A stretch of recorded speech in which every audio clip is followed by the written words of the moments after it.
Bapak Ibu Saudara yang kekasih dalam Kristus Yesus Tuhan kita, selamat berjumpa kembali dengan kami HKBP Kernolong, HKBP tertua di luar Pulau Sumatera, yang senantiasa selalu setia bersama saudara dalam renungan malam Shalom.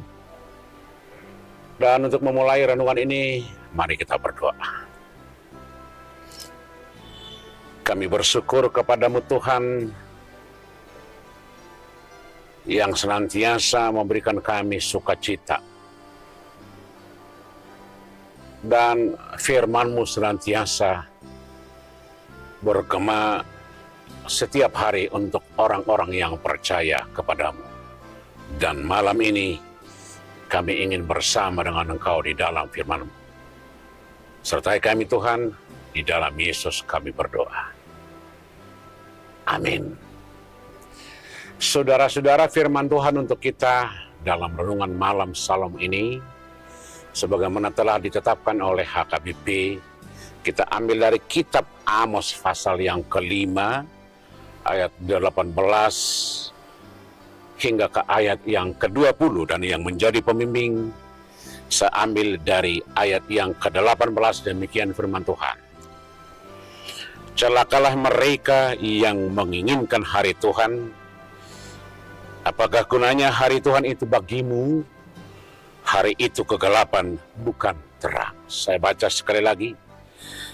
Celakalah mereka yang menginginkan hari Tuhan. Apakah gunanya hari Tuhan itu bagimu? Hari itu kegelapan, bukan terang. Demikian firman Tuhan. Saudara-saudara yang kekasih, dalam perjalanan sejarah bangsa Israel, bangsa itu sangat mengalami berbanyak hal yang pada satu sisi mereka adalah bangsa yang terpilih, bangsa yang dikasihi. Karena itu Tuhan akan selalu menyertai mereka.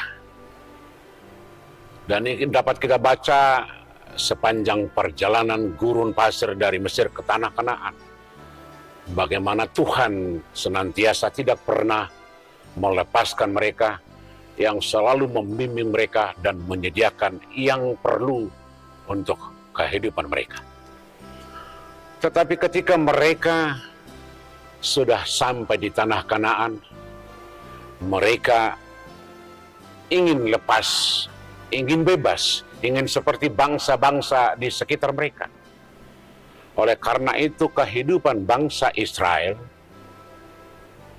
menjadi terjebak dengan bangsa-bangsa di sekitar yang ingin mengatur diri sendiri, yang menentukan nasib mereka sendiri, dan pada akhirnya mereka sering melupakan Tuhan dan bahkan berbalik untuk menyembah dewa-dewa.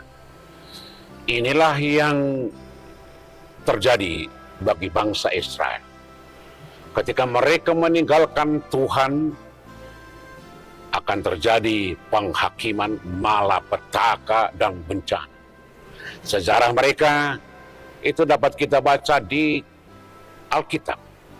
Pada saat mereka seakan-akan mampu mengatur diri sendiri, tidak lagi memerlukan Tuhan, pada saat seperti itulah mereka harus menghadapi berbagai macam persoalan, baik ancaman dari suku-suku di sekitar mereka, atau bangsa-bangsa, atau dari agama-agama di sekitar mereka. Dan ini menyebabkan mereka harus menderita, secara khusus ketika mereka harus dihukum kembali dengan pembuangan ke Babel. Pada saat-saat seperti itulah mereka menyadari keberadaan mereka. Mereka kembali mereview kembali apa yang telah mereka lakukan. Ada kelompok yang merasa mereka telah ditinggalkan oleh Tuhan. Dan secara umum mereka merasakan bahwa Tuhan tidak lagi peduli dengan mereka. Dan mereka menginginkan akan datangnya hari Tuhan.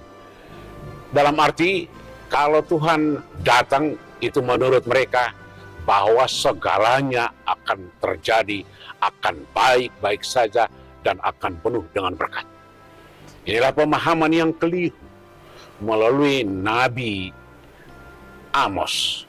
Tuhan mengingatkan mereka bahwa ketika hari Tuhan datang, keinginan mereka yang menginginkan datangnya hari Tuhan itu akan membawa dua dampak. Yang pertama, memang Tuhan akan berkuasa, Tuhan akan memerintah, Tuhan akan memberkati bagi orang-orang yang benar, bagi orang-orang yang setia, bagi orang-orang yang selalu taat kepada Tuhan.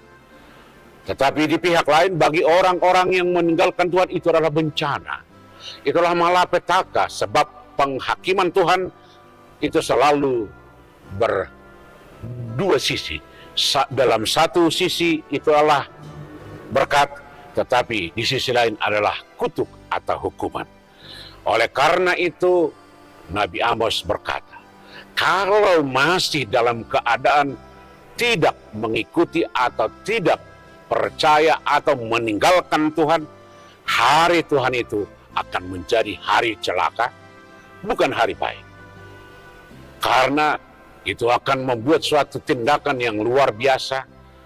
Keadilan Tuhan akan berlaku dalam arti setiap kesalahan, setiap pelanggaran, setiap ketidaksetiaan akan mendapat hukuman yang setimpal dengan kesalahannya, dan akan menjadi hari gelap bagi orang-orang yang tidak percaya. Oleh karena itu, saudara-saudara, di zaman kita ini terlalu sering orang selalu menantikan hari Tuhan. Hari Tuhan itu tidak bisa ditentukan oleh siapapun. Walaupun banyak prediksi, ramalan, dan segala macam yang terjadi di tengah-tengah perjalanan dunia, tetapi hari Tuhan itu hanya Tuhan yang tahu. Yesus sendiri berkata bahwa dia tidak tahu kapan hari Tuhan datang, tetapi hanya Bapa yang tahu. Oleh karena itu kita tidak perlu kapan hari Tuhan itu terjadi. Yang perlu bagaimana hidup kita menyongsong dan menyambut hari Tuhan itu. Sebab bagi orang percaya pada zaman ini, hari Tuhan itu adalah hari penuh kebahagiaan, bukan hari penuh kegelapan sebagaimana ancaman oleh Tuhan melalui Nabi Amos. Ketika hari Tuhan datang, orang-orang yang percaya telah diselamatkan oleh darah Yesus, dan karena itu orang-orang yang telah diselamatkan akan bersama-sama dengan Tuhan pada hari Tuhan itu. Bersedialah, siapkanlah hidupmu, imanmu, dan seluruh perjalananmu menyongsong hari Tuhan yang akan datang. Amin, kita berdoa. Kami kembali mengucap terima kasih untukmu Tuhan, yang mengingatkan kami untuk senantiasa mempersiapkan seluruh kehidupan kami, baik perbuatan, baik iman, baik ketaatan dan kesetiaan, selalu kami persiapkan demi menyongsong hari yang Tuhan tentukan, yaitu hari Tuhan, hari yang penuh sukacita dan penuh kebahagiaan. Berkati kami Bapa, agar kami tetap setia. Hanya di dalam Yesus kami berdoa. Amin. Anugerah Tuhan kita Yesus Kristus, kasih setia Allah Bapa, dan persekutuan dengan Roh Kudus kiranya menyertai saudara-saudara sekalian. Amin.